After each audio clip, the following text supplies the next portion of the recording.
Hi, good afternoon, everyone. Thanks for joining today's 60-minute webinar that's going to explore the benefits of LED lighting at your facility and in particular, the cost-saving benefits of LED versus other lighting options.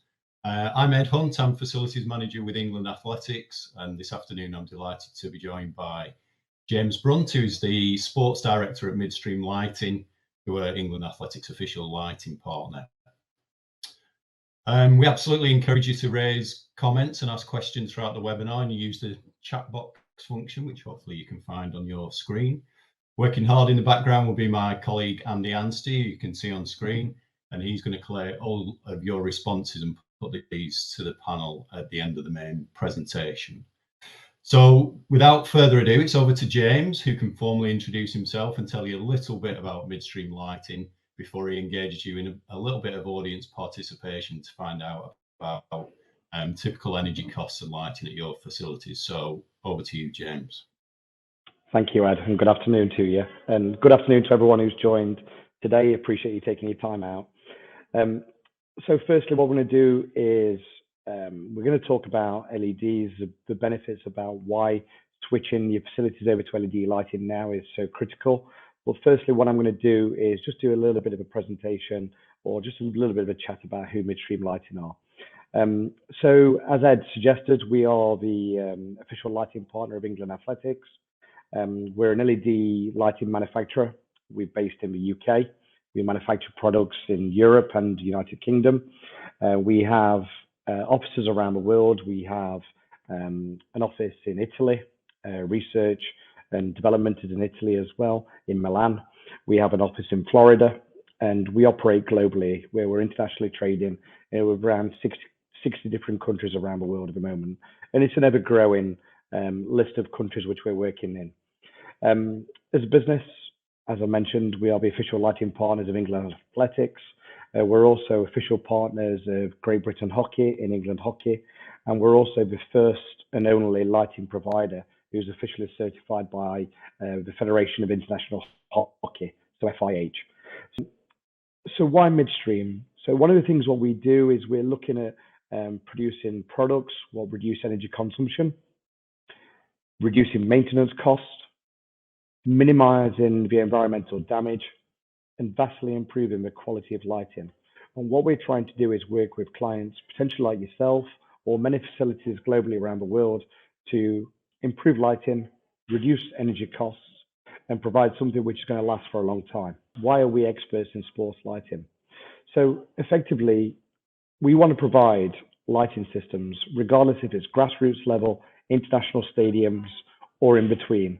We want to provide something which is incredibly reliable, very safe, very bespoke to each individual solution, but something which is the highest level of technology, which can guarantee safety performance, safety and providing a good quality of light for spectators, for sponsors, more importantly for the athletes as well, regardless if it's football, hockey, rugby, cricket, athletics, cycling, doesn't really matter what the sport is. We have to provide the right level of lighting with the crispest amount of white light which is possible in the marketplace to provide the excellence what we strive for in all markets. We design very bespoke products and solutions which match exactly what is required from the client. So again, regardless if that's an athletics track, a tennis court, a five-a-side football area, it could be a throw area, it could be a long jump pit, it could be an international stadium. It doesn't matter.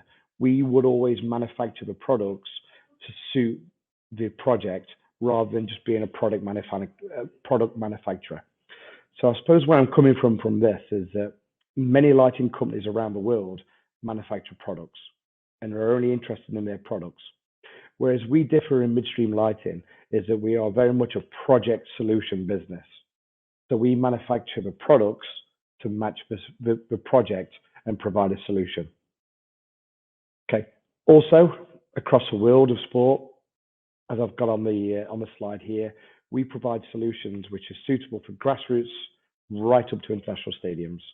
And it doesn't matter now in terms of the support, doesn't matter about the facility, LED lighting is now the right product at the right time, and certainly with the increase in energy costs. And the difference between conventional lighting and LED lighting, the cost now is very minimal in difference.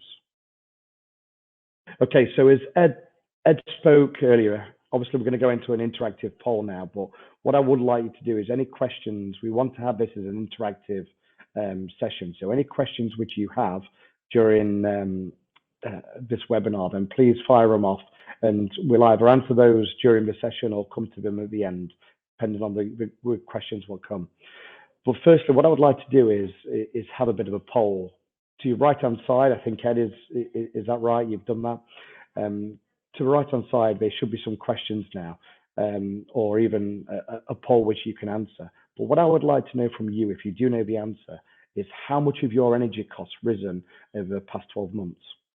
So are they 0 to 25%, 26 to 50%, 51% to 100%, 101% or more? Or if you haven't got any idea, or even if you've not worked any of these things out yet, then please just tell us if you don't know. So I'll just give you a minute to filter your answers through.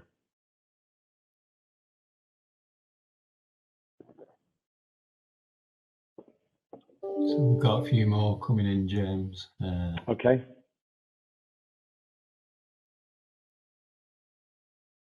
Okay, for those attendees who are just joining late, if you could just, we're having an interactive poll here. So if you could, if you wouldn't mind, please give me the vote to the right-hand side on the poll if you know how much your energy costs have risen over the last 12 months. Is that 0 to 25%, 26 to 50%, 51% to 100%, 101% and above? Or if you don't know, just tell us if you don't know. So we're just a few more, waiting on a few more people. I think we're nearly there. Give it a couple of seconds. Right, I think we're pretty much there, so I'll close the poll. There you go, Jim. There's the results, if you can see them. No, I can't see them, actually. Okay, so we've got no rise, 0%, 0 to 25% was 27% of people, 26 to 50%, 9% of people, 51 to 100%, 9%, greater than 100%, 0, don't know, just over half, so 54%. Yeah, I mean, thanks for that, Ed. I mean, that doesn't really surprise me on some of those results, because ultimately, globally around the world, whether it's in the UK or wherever, obviously with the issues what we've had around the world over the last 12 months, be it COVID or the war, there's been a significant rise in energy costs. But what we've not really seen at the moment is that a lot of facilities managers, users, been not really seeing what those energy costs are until probably about a month ago, maybe 2 months ago. So maybe some people haven't had a bill, they've not done the research yet, or we don't actually know what the natural answer is yet to this. And with all due respect, some people may not even care.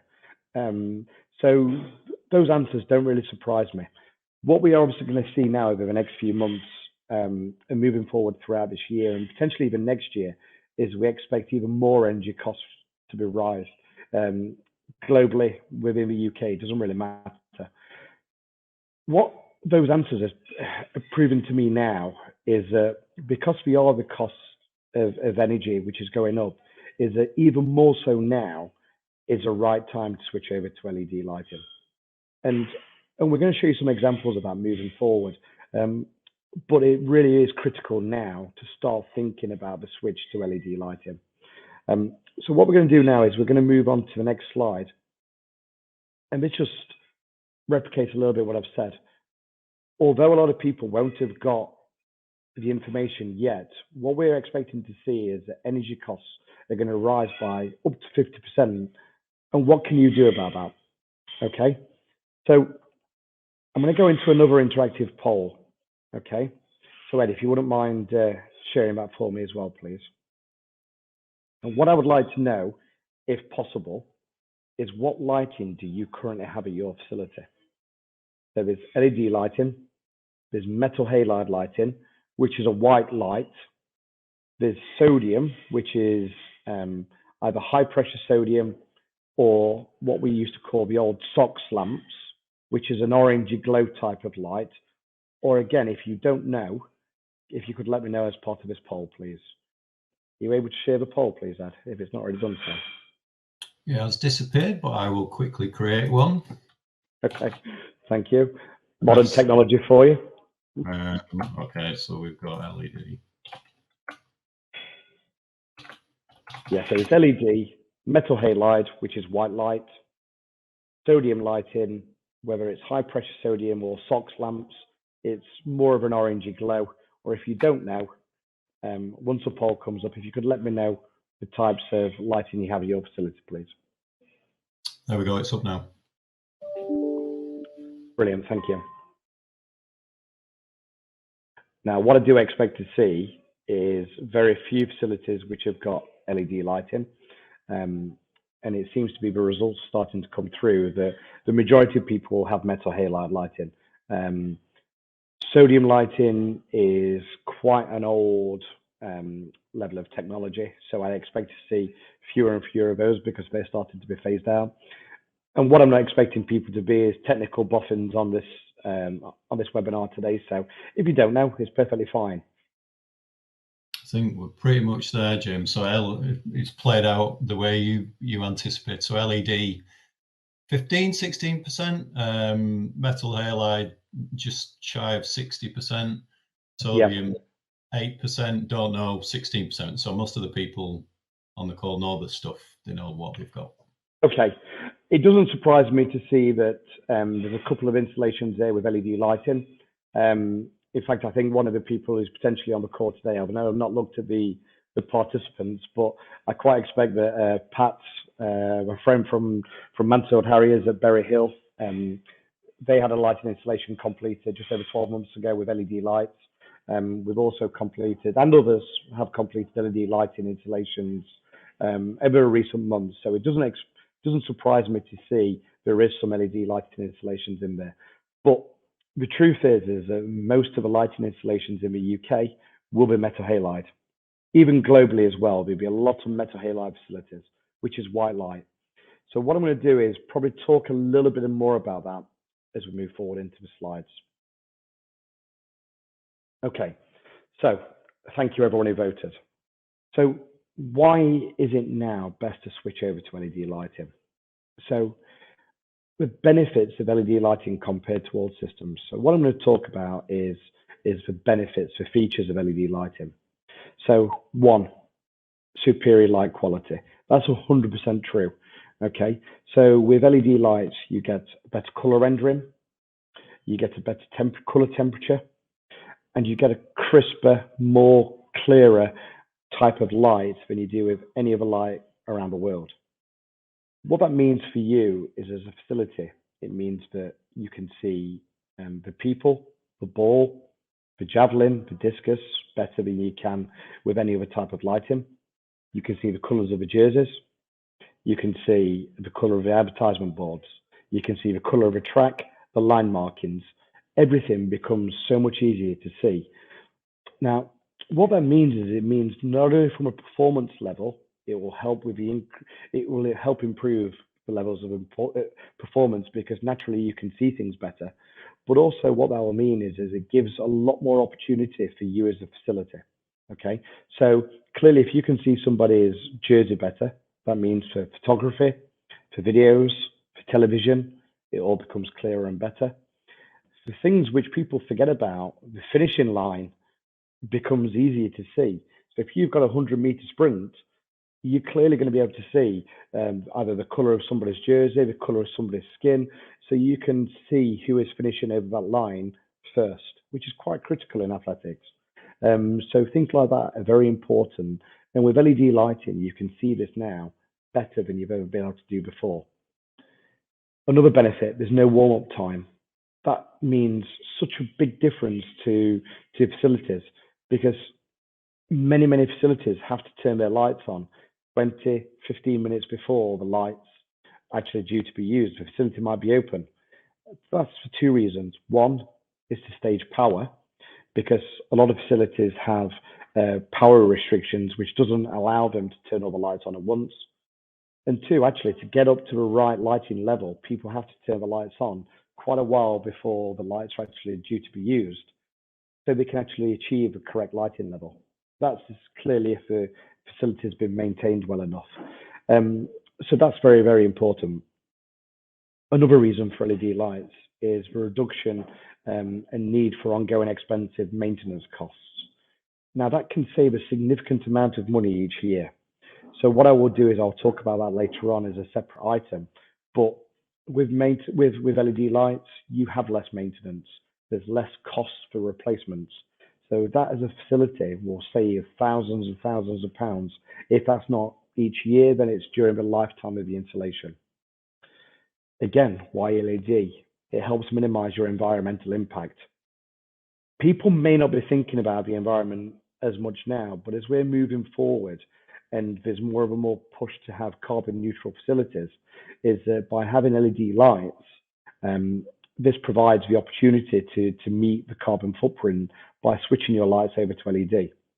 Okay, give an example of this a little bit. Me myself, I'm a big football fan, and some people who know me will know I'm a massive Mansell Town fan. I actually went to Forest Green Rovers football club recently to watch Mansell Town play. Now, Forest Green Rovers promote themselves as a carbon neutral stadium. The owner is very pro vegan. Even the players, they eat vegan food. They don't eat meat. But quite interestingly enough, their facility doesn't have LED floodlights. They have conventional metal halide floodlights. Now, what I'm not doing here is picking on Forest Green Rovers by any stretch of the imagination, but they're promoting themselves as a carbon neutral stadium, but they probably don't even know that they've got floodlights there, which A, expensive to run. They probably know that, but B, you're actually eating quite a lot of carbon because they are conventional metal halide lamps, white light. And what that's doing is A, you're using more power, you're actually causing more pollution or whatever the energy criteria is than what you could actually do by having LED floodlights. So their stadium, and I know football's not athletics, the main talking point here, but if they were to switch their floodlights over to LED, then I do believe that their stadium would be a fully carbon neutral stadium. So as we're moving with the times now, that is something to consider. So whether or not you're a multi-use facility, whether or not you're a local authority, whether or not you're even a private facility, with a lot of the new terminology, a lot of the new laws with infrastructure, moving forward, we are going to see a reduction in carbon. And by switching your floodlights over to LED, that is one of the major ticks in the boxes to be able to do that. Another benefit about LED lighting, what people probably won't even ever think about is, and some of the words on this slide may completely confuse people, but the words DMX, DALI, and 1 to 10 solution actually gives you the opportunity to reduce lights, reduce lighting levels, provide light shows, dimming, and a whole host of things what you can do to lights, which you've never really been able to do before. That's again something which I'll come on to in a moment. Okay, so control solutions. My last point of the last slide was talking about the ability to provide different types of controls for lighting. What that means in the modern day is that with LED lighting now, you can have control solutions which you could never have before in terms of conventional lights. On that previous poll, people said that they had, the majority of their lights was either metal halide, they didn't know what type of lights they had, or they had sodium lighting. I know there's a few people there who had LED lights. So the things to take into consideration here is that with LED lighting, you can have far less glare. What that means is two things. One, with modern day LED lights, they don't have reflector systems. What that means is there's less discomfort, less glare from the floodlight that you would get from a conventional floodlight, whether that's a floodlight from 5 years ago or a floodlight from 20 years ago. You will have less glare. What that means is that you can't necessarily look into a floodlight, because if you look directly into a floodlight, whatever the wattage is, it will always be discomforting. But what that means as a performer, a spectator, is that you should not have so much dazzle effect. Whether you're running to catch a ball, looking into the sky, whether you're following a camera, whether or not you're following the individual performers running, jumping, whatever the situation is, you will have a much better lighting experience because the lights are less glary than older type of lights. But also from an environmental point of view, you have less upwards light. So what you shouldn't get in a facility with LED lighting is the halo effect, where if you've got the lights on at night, whether it's a stadium, whether it's a recreation facility, you can be driving along a motorway, a country road, even a street lit road, and you can see that facility from typically miles away because you have a halo effect of the facility. With modern day LEDs, not everybody's floodlight does this, but ours do, is that we have a full cutoff of upwards light. What that means is that the light is all directed down onto the floor with no lights tilted up and creating a sky glow, so the halo effect. So that is something which, with modern day lighting, has taken away the need of old technologies to be able to provide a much better environmental feel, not only for the spectator, not only for the performer, the individual, but also for the local residents, because light is controlled a lot better. Another opportunity is with lighting controls, with LED floodlights, is that if you've not got anybody playing on the facility during the hours of 9 or 10, 6 and 7, 5 and 8, whatever the hours may be, with conventional floodlights, you didn't really have the ability to turn the lights on and off because you had to wait up for a cool down period and a warm up period. Typically, that could take 15 minutes either end, which meant for a facility to turn the lights on and off during a booking, which was, not in use on the facility, it could probably take half an hour. Coupled with the fact that you turn the lights back on and there's an energy surge, it gave you a very high energy bill to do that. With modern day LED technology, you can turn the lights on and off as many times as you want to. So if you've got no booking between the hours of 9 and 10 or 7 and 8, no one's on the facility, turn the floodlights off. If you're not turning the floodlights off, dim them to the lowest setting to provide an ambient amount of light as opposed to the full lighting. And what that's going to do as a facility is going to save you a significant amount of money, because for every minute you have those floodlights burning, regardless if it's new technology or old technology, you are eating into your energy bill by a significant amount. With LED lighting, you can prevent that by putting in control measures to be able to reduce the lights, by being able to switch the lights on and off, and that will save you money.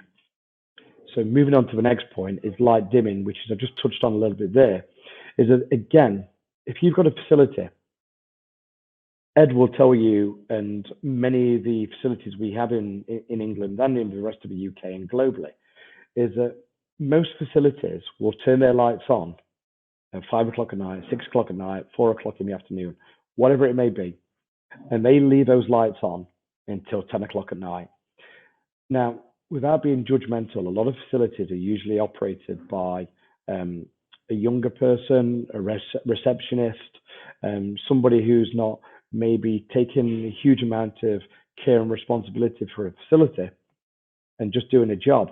Well, that's something which you've kind of got to prevent a little bit or get involved in as a user, a facility manager, because the more and more you're able to, you can turn the lights down and that will save you money. So what I'm saying by that is if you've got a facility, take an international facility like Gateshead. Gateshead has probably got lighting there, which is more than adequate for broadcasting for international levels. Well, that same facility would be used by the local club in the evenings. So why turn the lights on to an international broadcasted television facility when you can just have the lights on for training, or even for competition level, which isn't being broadcasted? So with LED lighting now, what you can do is you can put in stage sequence levels of lighting. So what I mean by that is even a club like Berry Hill, Mansfield Harriers, why have the lights on to the full brightness if you're only training for long jump, you're only doing shot put, you're only doing 100-meter sprints? Why have a whole track lit and burning a significant amount of money when your energy bills have all gone up. And from everyone who gave us the feedback and the answers earlier on, is that if you can reduce that, then that's going to make a significant saving in your back pocket, but also you're saving on the carbon, all these various things you can do, which you couldn't do with conventional floodlights. So what my message is to you today is that as you consider switching your lights over to LED floodlighting, is put in control mechanisms to be able to switch your lights down. That will save you a significant amount of money and energy moving forward. But also, why have a whole facility lit 200 lux to 100 lux when you may be only doing a cool down or warm up, some stretches, a little bit of long jump, a bit of high jump. So just think about the facility and put in the infrastructure to enable you to have those levels of switching, because it might cost you an extra £1,000 to do something like this, but very quickly, over a few months, you'll get the payback on that purely in energy saving and pound notes.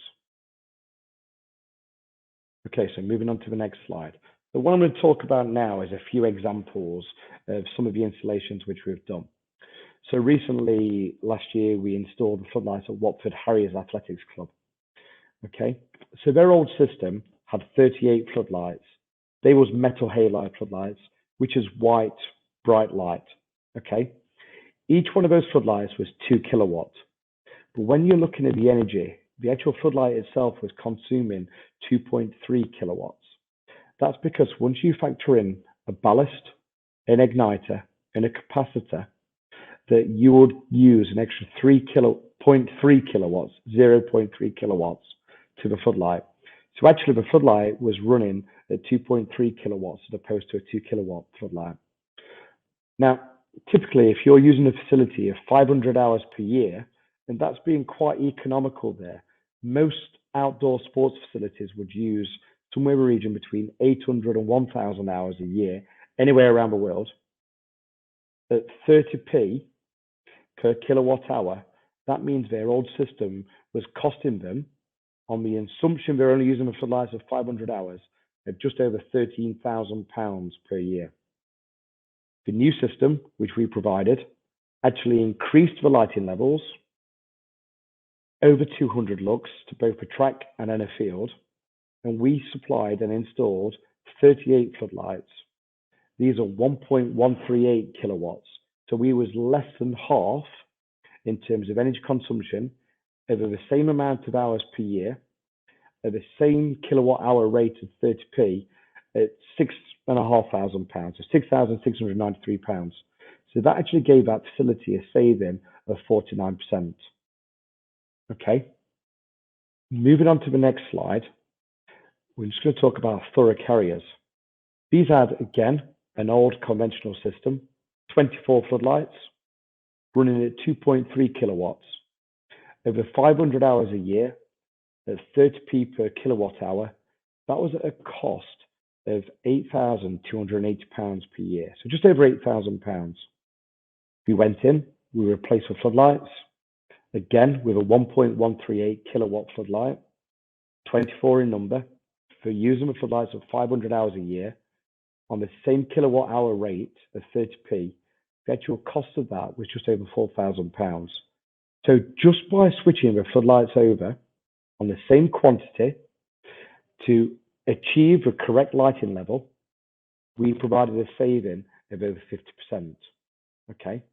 Now, the important thing in these figures here is not to include the maintenance costs. So the reason I said not including the maintenance cost is because I wanted to talk about it in terms of this slide, which is in front of us now. And this slide is very it's very true. Okay, we're not romancing the truth here. We're not enhancing things. Thurrock athletics track cost in the region of £34,000 to replace their LED lights. Okay, so for most people, they'll look at this now and go, price £34,000 as an athletics club is a huge amount of money. We don't have the finance available for this. But what I want to present to you is the actual true costs. Okay, so typically any lighting facility which has more than 16 floodlights, the typical maintenance cost per year would be around about £1,500. Any sort of lighting facility is like having your car serviced every single year, owning a car. If you don't maintain your lighting facility, it will not perform and it will fail and it will let you down like a car will. Okay, so typically people would spend somewhere in the region of £1,500 per year. That cost would be for somebody to come out, inspect the lighting, provide a certificate to say that the lighting system's safe. They may provide some information on any sort of failings, any sort of remedial action which may be needed. But that figure would be only for the time and labour only. It would be for a report.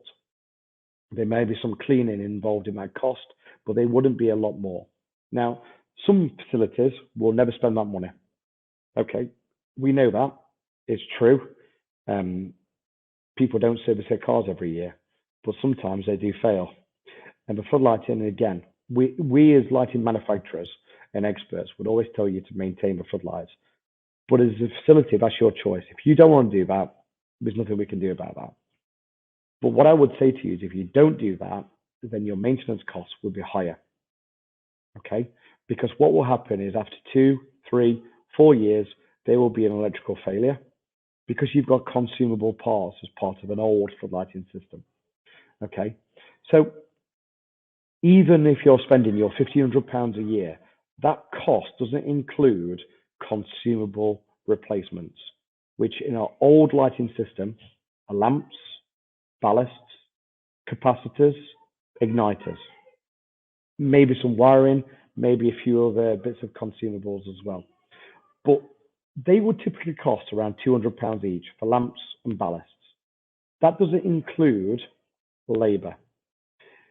Typically, a floodlight with a lamp inside it would last for somewhere between 1 and 4,000 hours. I showed you on the previous 2 slides that typically an athletics track would use their floodlights for somewhere between 500 and 1,000 hours per year. So somewhere between 1 and 4 years, an average facility would have to replace all their lamps once every 4 years. Okay, maybe once every year, once every 2 years, once every 3 years.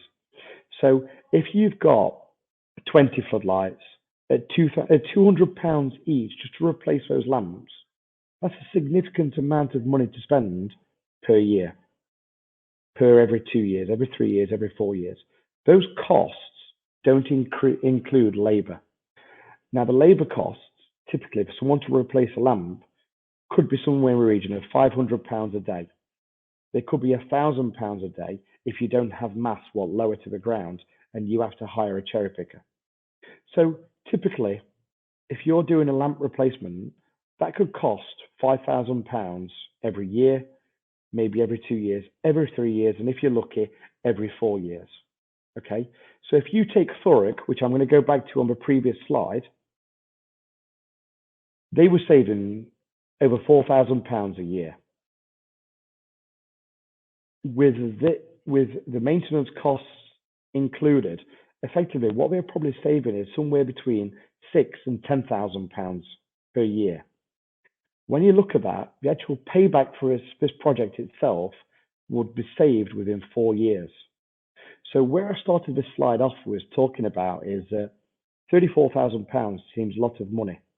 But effectively, if you could put a lighting system in, which is going to be fit for purpose for 25 years, and you are significantly reducing your energy costs, your maintenance costs, your consumable parts, which you don't have as part of an LED floodlight, then theoretically, and even just proof, which I've just shown you on these 2 slides, is that this lighting system will pay for itself back in 4 years' time.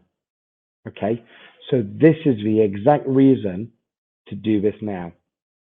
So what I would encourage everyone who's on this call today, whether you replace your lights previously with LED lighting or not, now is the time to consider replacing your lights, because there is no better time than now, why there's funding available, why there's finance available, why the cost of floodlights have gone down, from where they was 2-3 years ago, but also the fact that the energy costs are significantly increasing. And as the energy costs increase over the next 12 to 24 months, we expect the cost of this to increase, so the actual payback will be even quicker as we move forward. Okay, so that's the message for today. Do it now. Don't wait any longer. Okay, but ultimately, the main thing what people always bulk at and consider is the fact that that initial cost is high.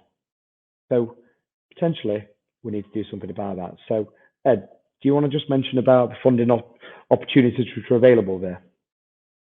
Sure. Thanks, James. Well, yeah, and funding always, the capital funding and the upfront cost is always going to be the challenge. There are funding opportunities out there, as James has said. I guess the first place to look is internal. I know we've got some local authority colleagues on the call, is to look at investment on a invest to save basis. So could you put some money, internal capital, into floodlighting on the basis that it pays back in a relatively short period of time? That being the case, again, it may be that money is not available, or that the total amount of the money is not available for the upgrade. So Sport England are usually a go-to body for grant funding, but that's their funding has been suspended since COVID. So a lot of money went into COVID recovery projects. Sport England recently launched their new strategy, so we are expecting some form of capital investment program, capital grants program moving forwards. Andy's going to drop in the links to Sport England funding pages in the chat, so you can have a look at that. Yeah, like I say, in the near future, we would expect community funding opportunities to be available. A couple of pots, and there's plenty of local funding pots out there, but a couple that I know a number of athletics facilities, a couple on this call, have been successful in applying to, are Suez, which is an environmental fund, so, and Veolia, which are landfill. I think I've got that the right way around. So they have plants and are in locations, and as part of their give back to the community, they have community grants programs. So again, Andy will drop some links in there. You can drop your postcode in of your facility and see if you will be eligible for funding. It tends not to be 100% funding, but I'm pretty sure they fund up to 50-75,000 pound projects. So again, it falls within the remit of what James was saying about LED upgrades. So certainly worth looking at that. And then a company we've been working with recently on a couple of athletics related projects are Sporting Assets.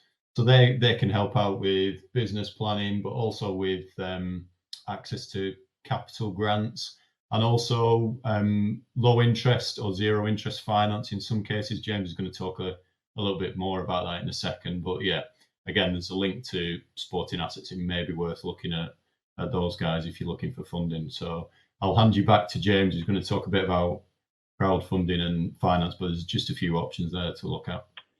Thank you, Ed. Yeah, as Ed quite rightly mentioned, you know, the top four opportunities, they might not suit everyone. You might not be successful in grants. But, you know, I've been involved in sports clubs for many, many years. I've been a chairman of a sports club, so I've been through this.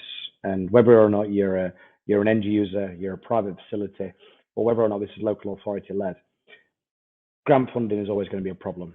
In an ideal world, I'd love it if grant funding was readily available for everyone, and I'm sure Ed would as well, because the more and more the facilities can improve, the better it is for everyone, not only the participants, but you as facilities managers.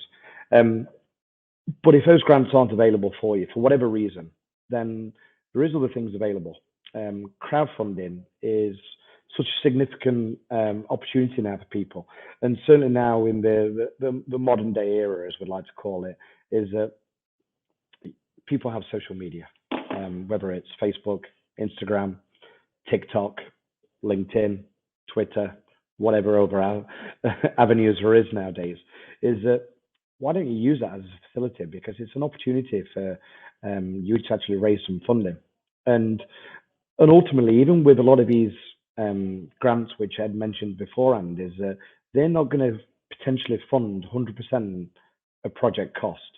So even now, if you do a quick Google search yourselves so many football clubs, so many other facilities are going out and crowdfunding and asking their members to make donations and various other ways of being able to raise capital to be able to cover the costs of a number of these opportunities, upgrades, whether it's lighting, whether it's improvements, changing rooms, whatever it may be. Crowdfunding now, a lot of people are buying into, whether that's from a charitable point of view as businesses and making donations, but also as individuals. And individually, if you've got pages set up on your website where you're collecting money to cover finance for something like this, I'm not expecting you to be lucky enough to be able to raise £34,000 for new floodlights to an athletics track, but maybe with a few benefactors and some people in the local community, if you can raise £10,000, then that's a significant amount of money which you can put forward to something like this. And ultimately, if there's a shortfall on something like Viola, Suez, Sport England, who may give you 60-70% grant, then that can cover the shortfall. But also, if you don't have any success that way, it may take longer, but with crowdfunding, you might be able to raise the full capital over 1, 2, 3 years. And if you set either a short-term, medium-term, or long-term goal, then typically you can afford things like this. Another way you can do this is that we as a facility, we as a business can come into your facility and we can work with you with a new modern way of thinking and looking at your total cost of operation. And what we can do then is work with you to look at what your costs are in terms of what you're charging in terms of subs, memberships, and actually break down the costs and look at what it actually will cost you and how quickly you can raise the extra revenue to be able to finance something like this. So we might actually turn around to you and say, right, if you've got 1,000 members, although you don't want to increase the membership fees, if you can increase the membership fees by 50p, £1 per month per person, then you've got a tangible asset which you can actually achieve by doing things in a different manner. So get us involved, get us working with you as a consultant. There's no charge for that, for us to be able to support you as a facility to look at ways and means in which you can actually raise finance. Okay. And if none of those options are available to you, or if it's not something you want to consider, your other opportunity is financing. Okay. And what we mean by financing is that there is actual finance available. Okay. So looking at the cost reduction, the energy savings, the lack of maintenance, all these various things which I spoke about, that payback being in 4 years.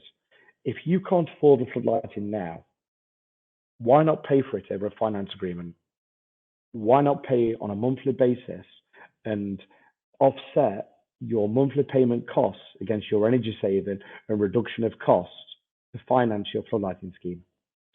There's finance available which could be for 1 year over 12 months, 2 years over 24 months, right through up to around about 7 years, which could easily be affordable to a club should you factor in your payback period, all the costs which I've spoke about, and effectively you can actually near enough now provide something which will be cost neutral over a period of time. You could even factor in things like maintenance costs into that finance agreement. You could also look at it as you might want to pay for a finance agreement over 10 years. And after the 10th year, it may be that you actually improve the lights, you swap them over. It may be that you factor something else in. So now finance is more readily available than it ever has been before. So whereas people have been scared to spend money on finance before, because yes, you do pay high interest rates, whether that's 3%, 5%. The worst I've seen is 20%. What I don't want to do is by scare you off by talking to you about those numbers. But what I want to prove to you is with finance systems being put in place, things are now more achievable and readily available than they ever was before. So if you actually wanted to now, you could qualify for 100% finance to be able to afford the floodlighting system to be done now, next year, or whenever suits you, and be paid for on a monthly basis. And all we would need to do is to work with you as a facility, understand how your facility is run, whether it's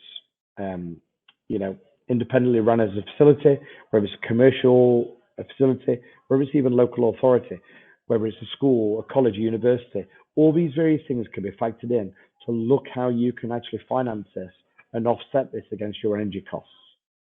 But a critical thing to think about with financing as well is that you never have to be 100% reliant on finance. So if you do get a grant from Sport England, from Viola, from these various places where Ed spoke about, other community grants, you could actually cover the shortfall by paying that on a finance. So if you've got 70% grant, the 30% which you have to cover as a facility, if you wish, you could take that over a 5-year finance agreement. So if you can get the grant through the various people which Ed spoke about, you've also got the opportunity there to be able to release and gain the finance to be able to cover the cost to do that LED replacement now. Your energy savings will be able to pay back that very easily. Okay, so I think questions. Thanks, that was brilliant. Thanks, James. Over to Andy, who may have collated a few questions along the way. Andy.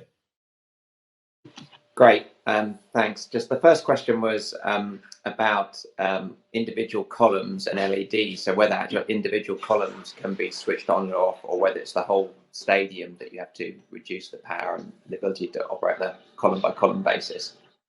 Thanks, Andy. Great question, and it depends completely how the system is operating now. If you've got an existing lighting system, it is possible to do that. What probably be better to do is put a control system in which allows individual controls of masts. But typically, what you would do is you would zone a facility as a whole rather than individual masts. But you do have the flexibility and ability to do that. Just that typically, if you want to do individual control per mast or per column, that would usually cost more.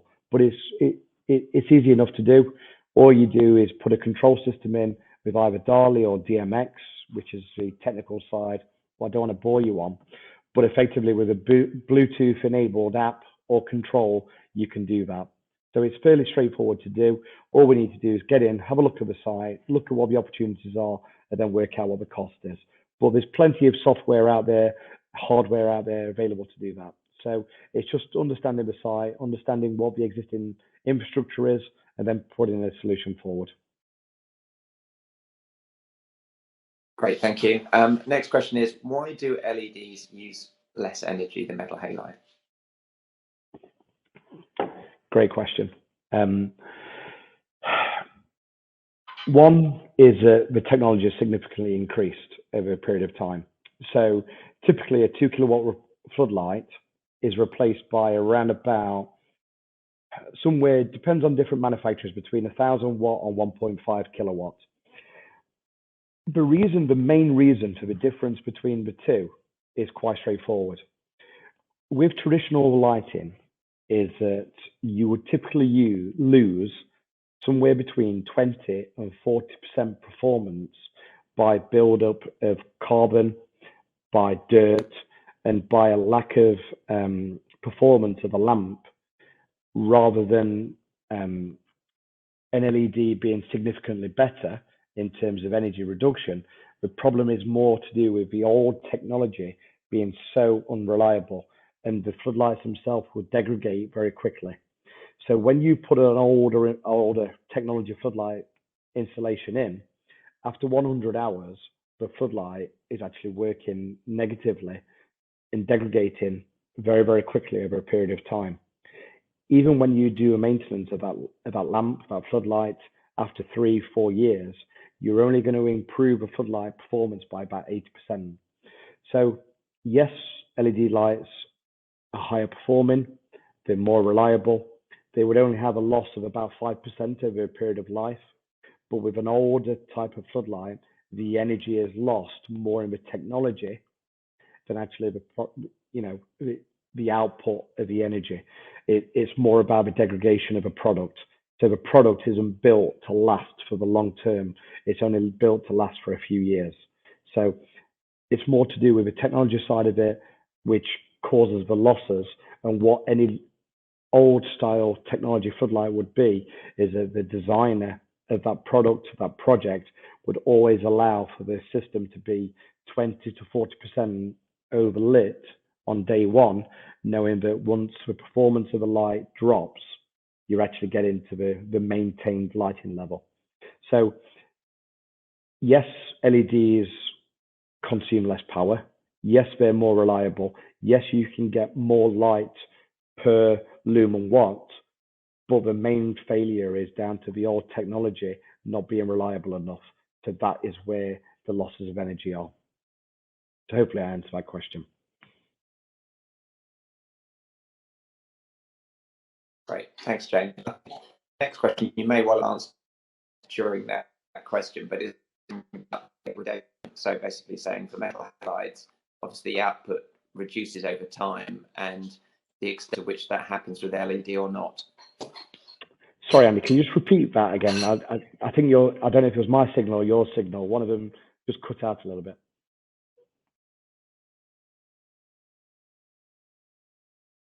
Yeah, so it's a question about degradation of light. So it's saying on the metal halide, a question from Richard saying that the output reduces over time, that makes them unsuitable for use, and the extent to which that does or doesn't happen with LED. Yeah, so with an LED, you would only have a loss of about 5% over a period of time. So yeah, although I kind of covered that in my last question, just because you've got LED lights doesn't mean that you won't have any loss of life, lamp life, or output over a period of time.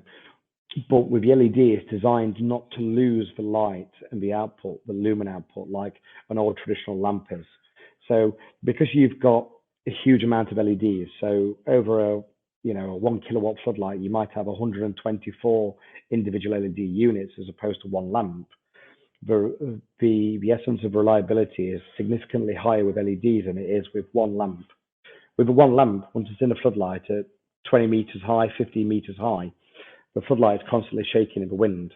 The shaking of a lamp actually causes the degradation of a floodlight.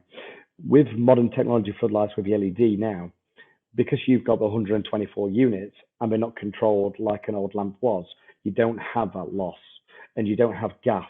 You don't have all these various particles built up inside the lamp.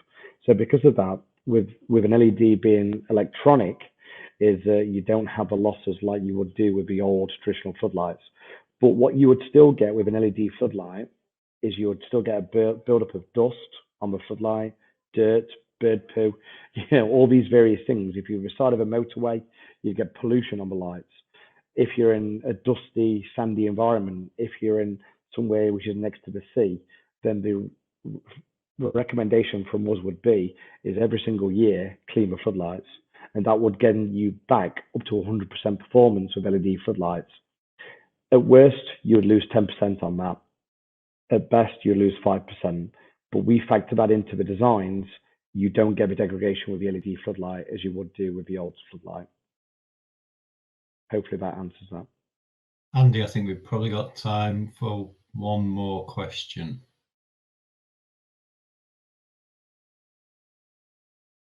We haven't lost Andy. Maybe. Can you see any on the chat there, Ed? I can. I'm just having a quick look because I think we might have lost Andy, but I think we've pretty much covered it. I mean, thanks Andy for bringing those questions in, and James for answering them. If there are any other questions, then obviously just drop me a note, and I can send them on to James. There was a question around leasehold. I'm just having a look at leasehold to see if I can find that. Leasehold sites, self-funding. What can you offer to help clubs find project funding? We'll wrap up with that one, James. If you can just do that in a couple of minutes, if possible. Yeah, absolutely, of course. I mean, what we would do is we'd sit down with the facility. So if you do need funding, you do need help, then we would effectively work with you. We would speak with Ed. We would try and do our best to find what grants are available, to basically work with you as a facility to get the answers what we really need. And if there's no funding available, then let's look at other opportunities. So all I would say to you is, regardless of the site, let's work with you on a consultancy services. We don't charge for consultancy services. So let's work with you. Let's effectively find out what's available. If there's nothing available, then let's be a little bit inventive and find something which suits your site. There's always options available. It's just more of a case of tailor making something suitable for the site. So no direct answer there, I'm afraid. I can't really give you a putting the finger in the air and coming up with a direct answer. I think it's more of a case of understanding the site and looking to see what's available, and then afterwards making the various recommendations. Yeah, I think you're right. Every site's different, and the way it's managed, etc., and the funding opportunities. So, yeah, good question. Thanks, James. Yeah, thanks everyone for joining the webinar. We have recorded it, so we'll be pinging it out there as a recorded webinar, and we'll send you the links to that, and also send James's details. So, yeah, it is the right time to look at LED now with the hikes in energy costs. So, just a good opportunity for you to speak to James. I'm sure he'll offer you as much guidance and advice as he can. Yeah, and good luck moving forward. So thanks for your time. I'll wrap up now, and thanks very much to James for being on the webinar, and Andy for managing all the chat. Thank you, everyone. Have a good day.